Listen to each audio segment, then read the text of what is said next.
নমস্কাৰ ডিজিটেল আসামলৈ আপোনালোক সকলোকে স্বাগতম জনাইছো সো পিএইচডি এডমিশনৰ বিষয়ে বহুজনে সুধিছিলে আৰু অলৰেডি বহুকেইখন ইউনিভাৰ্সিটিৰ পিএইচডি এডমিশন হৈ গল বা ইয়াৰ এন্ট্ৰেন্স এক্সামো অনুষ্ঠিত হৈ গৈছে সো আজি এখন প্ৰাইভেট ইউনিভাৰ্সিটিৰ কথা আপোনালোক জনাম আৰু এই প্ৰাইভেট ইউনিভাৰ্সিটিখন হৈছে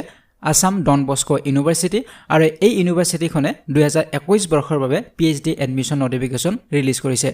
সো এই ভিডিঅ'ৰ জৰিয়তে আপোনালোকে জানিব পাৰিব কি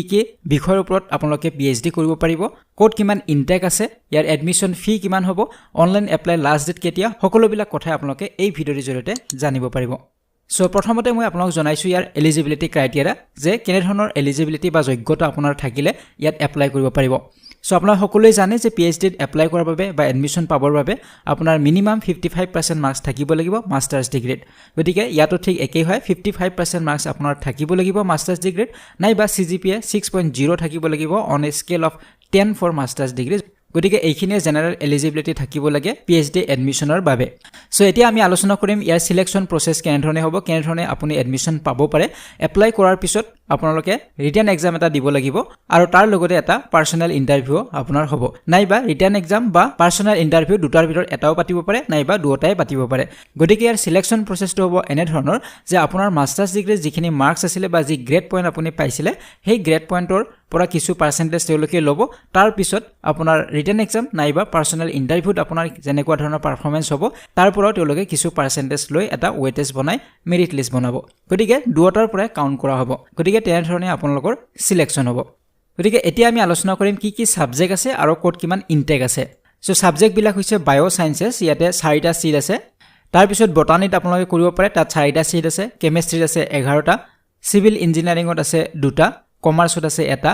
কম্পাৰেটিভ ৰিলিজন ইয়াতে আছে 2টা কম্পিউটাৰ সায়েন্স এণ্ড ইঞ্জিনিয়াৰিং ইয়াত আছে 7টা কম্পিউটাৰ এপ্লিকেশনছ ইয়াত আছে 9টা ইকোনমিক্সত আছে 2টা ইলেক্ট্ৰিকেল এণ্ড ইলেক্ট্ৰনিক্স ইঞ্জিনিয়াৰিং ইয়াত আছে 4টা ইলেক্ট্ৰনিক্স এণ্ড কমিউনিকেশ্যন ইঞ্জিনিয়াৰিং ইয়াত আছে 4টা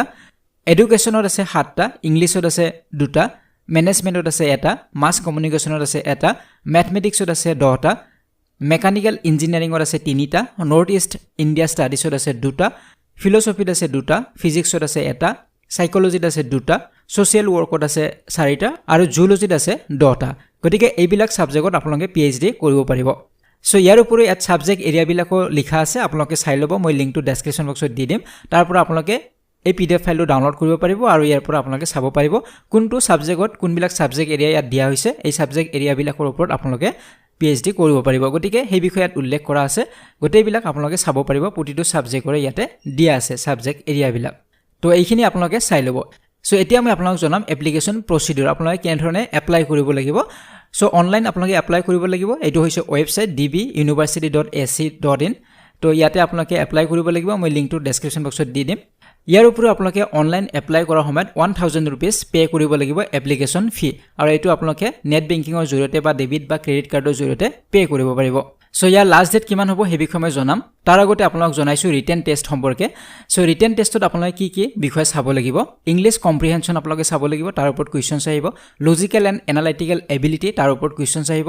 awareness of research in the chosen area of study গতিকে যেটো এৰিয়া আপুনি সিলেক্ট কৰিব সেই সাবজেক্ট এৰিয়াটোৰ ওপৰতো কিছু কোৱেশ্চনছ আহিব গতিকে এইখিনি বিষয় আপোনালোকে ৰিটেন এক্সামৰ বাবে চাব লাগিব আৰু ইয়াত উল্লেখ কৰিছে যে কিছুমান ক্যান্ডিডেটে ৰিটেন এক্সাম দিব নালাগে তেওঁলোকে ৰিটেন এক্সাম তেওঁলোকৰ বাবে ম্যান্ডেটৰি নহয় কোনবিলাক ক্যান্ডিডেটৰ বাবে যিবিলাক নেশনাল লেভেলৰ ফেলোশিপ লাভ কৰিছে তেওঁলোকৰ বাবে ম্যান্ডেটৰি নহয় বা যিসকলে এটলিষ্ট 1 ইয়াৰ কাম কৰিছে ৰিসাৰ্চ কৰিছে ল্যাবৰেটৰি ইউনিভাৰ্সিটি বা যিকোনো ইনষ্টিটিউচনত তেতিয়া হলে তেওঁলোকৰ বাবে ম্যান্ডেটৰি নহয় নাইবা যিসকলে কোনোবা ইউনিভাৰ্সিটিত কাম কৰে তেওঁলোকৰ বাবেও ম্যান্ডেটৰি নহয় গতিকে এনে ধৰণে কেইটামান কন্ডিশনিয়াত দিয়া হৈছে আপোনালোকে এইখিনি চাই ল'ব পাৰিব বাকি সকলে ৰিটেন এক্সাম দিব লাগিব এতিয়া ইন্টাৰভিউত কি আহিব সেই বিষয়ে ইয়াতে সুধিছে ইন্টাৰভিউটো কেনে ধৰণৰ হ'ব সো ক্যান্ডিডেট সকলে ইন্টাৰভিউ পাৰ্সোনাল ইন্টাৰভিউত উপস্থিত থাকিব লাগিব তাত কিছু বিষয় ডিসকাস কৰা হ'ব ৰিসাৰ্চৰ বিষয় বা আপুনি যেটো সাবজেক্ট এৰিয়াত ৰিসাৰ্চ কৰিব সেই এৰিয়াটোৰ ওপৰত কোৱেশ্চনছ সোধা হ'ব তাৰ পিছত ইয়াত কোৱা হৈছে যে আপুনি ৰিসাৰ্চ প্ৰপ'জাল এটা প্ৰেজেন্ট কৰিব লাগিব আৰু এই ৰিসাৰ্চ প্ৰপ'জালটোত 300 শব্দৰ ভিতৰত আপুনি বনাব লাগিব ইয়াত কোনবিলাক বিষয় থাকিব লাগিব সেইবিলাকো ইয়াত কৈছে যে আপুনি কোনটো ৰিসাৰ্চ এৰিয়া আপুনি সিলেক্ট কৰিছে হেতু ইয়াত মেনশন থাকিব লাগিব তাৰ ওপৰত ৰিলেভেন্স অফ প্ৰপ'জাল ৰিসাৰ্চ থাকিব লাগিব তাৰ পিছত reason for the candidates interest in the area যে আপোনাৰ সেই এৰিয়াটোৰ ওপৰত কিয় ইন্টাৰেষ্ট সেই বিষয় তাত লিখা থাকিব লাগিব গতিকে তেনে ধৰণে এটা ৰিসাৰ্চ প্ৰপ'জাল আপুনি বনাই লৈ যাব লাগিব পাৰ্সোনাল ইন্টাৰভিউৰ সময়ত তো এইখিনি আছিল ৰিটেন এক্সাম আৰু পাৰ্সোনাল ইন্টাৰভিউৰ কথা এতিয়া ইয়াতে কি ডকুমেন্টস লাগিব হেবিলাকো ইয়াত উল্লেখ কৰা হৈছে যেতিয়া আপুনি পাৰ্সোনাল ইন্টাৰভিউত যাব তেতিয়া ভেৰিফিকেশন কৰা হ'ব তেতিয়া আপুনি অৰিজিনাল ডকুমেন্টস বিলাক লৈ যাব লাগিব একাডেমিক ডকুমেন্টস বিলাক মাৰ্কশিটস সাৰ্টিফিকেটস ফ্ৰম ক্লাছ 10 ৰ পৰা আপ টু পিজি লৈকে যিমান বিলাক আছে আপোনাৰ মাৰ্কশিটস আৰু সাৰ্টিফিকেট এইবিলাক লৈ যাব লাগিব অৰিজিনাল তাৰ পিছত কৈছে certificates of work experience if any যদি আপোনাৰ কৰবাত কাম কৰাৰ এক্সপেৰিয়েন্স আছে তেতিয়া হলে এক্সপেৰিয়েন্স সাৰ্টিফিকেট লৈ যাব লাগিব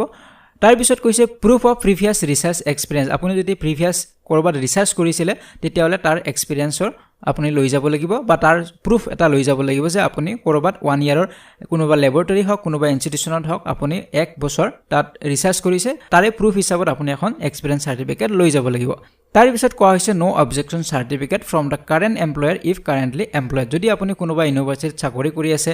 বা কোনোবা কলেজত কাম কৰি আছে তেতিয়া হলে নো অবজেকশন সাৰ্টিফিকেট লাগিব বাকি এই পিডিএফ ফাইলটোত থেসিসৰ বিষয়ে লিখা আছে preparation of thesis submission of thesis এইবিলাক লিখা আছে আপোনালোকে এইখিনি পঢ়ি ল'ব এতিয়া মূল কথাটো হল ফি ষ্ট্ৰাকচাৰ কিমান ফিস আপোনালোকে পে কৰিব লাগিব এডমিশনৰ সময়ত তো ইয়াতে এডমিশন ফি হ'ব 18000 रुपीस হ'ব এডমিশন ফি তাৰ পিছত ইয়াতে কস্ট ডিপোজিট এটা ল'ব 10000 এটো আপোনালোকে ৰিফান্ড পাব 10000 টকাটো আপোনালোকে ৰিফান্ড পাব যেতিয়া আপোনাৰ পিএইচডি কমপ্লিট হ'ব তেতিয়া এই 10000 টকাটো আপোনাক ৰিফান্ড দিয়া হ'ব তাৰ পিছত সেমিস্টাৰ ফি হিউম্যানিটিছৰ কাৰণে যিসকল হিউম্যানিটিজ সাবজেক্টত পিএইচডি কৰিব তেওঁলোকৰ সেমিস্টাৰ ফি হ'ব 50000 रुपीस হ'ব পাৰ সেমিস্টাৰ আৰু সায়েন্স এণ্ড টেকনলজি যিবিলাক সাবজেক্ট তাত যিসকলে পিএইচডি কৰিব তাৰ সেমিস্টাৰ ফি হ'ব 60000 পাৰ সেমিস্টাৰ তাৰ পিছত ৰেজিষ্ট্ৰেচন ফি হ'ব 1000 रुपीस গতিকে এইখিনি হ'ব আপোনালোকৰ কোৰ্স ফি আৰু ইয়াত উল্লেখ কৰিছে আপোনালোকে ফিজ বিলাক কেতিয়া দিব লাগিব যিবিলাক সেমিস্টাৰ ফিজ হ'ব সেইবিলাক প্ৰতি বছৰে 15 জুলাই আৰু 15 ফেব্ৰুৱাৰীৰ ভিতৰত আপোনালোকে দিব লাগিব প্ৰত্যেকটো বছৰে এটা সেমিস্টাৰৰ ফি আপোনালোকে 15 জুলাইত দিব লাগিব আনটো সেমিস্টাৰৰ ফি 15 ফেব্ৰুৱাৰীত আপোনালোকে দিব লাগিব আৰু ইয়াতে আৰু এটা কথা উল্লেখ কৰিব লাগিব যদি আপোনাৰ লিমিটেড টাইমৰ ভিতৰত পিএইচডি কমপ্লিট নহয় যদি আপোনাৰ এটা বছৰ বেছি লাগে তেতিয়াহলে সেই বছৰটোৰ আপুনি এক্সট্ৰা সেমিস্টাৰ ফি আপুনি দিব লাগিব সেই বিষয়ে ইয়াতে উল্লেখ কৰা আছে সো এইখিনি আছিল কোৰ্স ফি সম্পৰ্কে এতিয়া শেষত মই আপোনাক লাষ্ট ডেট কেতিয়া সেই বিষয়ে মই জনাইছো সো লাষ্ট ডেট এপ্লিকেশনৰ হ'ব 31 জানুৱাৰী 2021 গতিকে 2021 বৰ্ষৰ 31 জানুৱাৰী হ'ব শেষ তাৰিখ গতিকে সম্পূৰ্ণ এটা মাহ আপোনালোকৰ হাতত আছে এপ্লাই কৰাৰ বাবে আৰু ইয়াৰ এন্ট্ৰেন্স টেষ্ট বা ইন্টাৰভিউ এটা টেন্টেটিভ এটা ডেট দিয়া হৈছে 23 ৰ পৰা 27 ফেব্ৰুৱাৰীৰ ভিতৰত অনুষ্ঠিত হ'ব এন্ট্ৰেন্স এক্সাম বা ইন্টাৰভিউ তাৰ পিছত ইয়াৰ কোৰ্স ওয়াৰ্ক আৰম্ভ হ'ব 19 এপ্ৰিলৰ পৰা গতিকে এইখিনি আছিল ইম্পৰ্টেন্ট ডেটস আৰু বিশেষ যদি আপোনালোকে জানিব বিচাৰে তেতিয়া হলে ইয়াতে এটা ফোন নম্বৰ দিয়া আছে ইয়াতে ফোন কৰিব পাৰে ওয়েবসাইটত আপোনালোকে চেক কৰিব পাৰে নাইবা ইমেইলৰ জৰিয়তে আপোনালোকে কিছু কোৱেৰিজ থাকিলে সুধিব পাৰিব গতিকে এই ভিডিঅ'ৰ জৰিয়তে এইখিনি ইনফৰমেশন আপোনালোক জনালো যদি ভিডিঅ'টি ভাল লাগিছে লাইক আৰু শেয়াৰ কৰিব যদি এতিয়াও চেনেলটি সাবস্ক্ৰাইব কৰা নাই তেনে চেনেলটি সাবস্ক্ৰাইব কৰক আৰু কাষৰে থকা বেল আইকনটি প্ৰেছ কৰিবলৈ একেবাৰে নপৰিব আজিলৈ বিদায় লৈছো ধন্যবাদ